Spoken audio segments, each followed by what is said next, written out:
भगवान कह रहे जो मेरा अनन्य भक्त होता है और मैं जिस पर कृपा करता हूं उसका सर्वनाश कर देता हूं।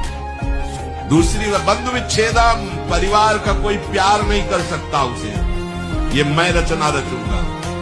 कष्ट पूर्वक जीवन जिएगा, मरेगा भी नहीं, कष्ट पूर्वक जिएगा।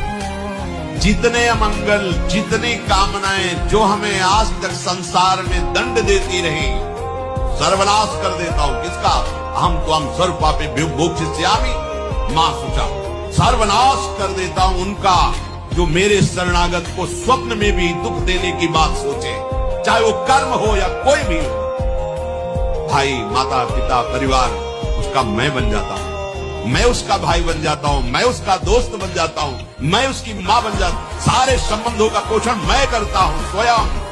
वो मेरे प्रेम में व्याकुल होकर अपनी श्वासें पूर्ण करता है।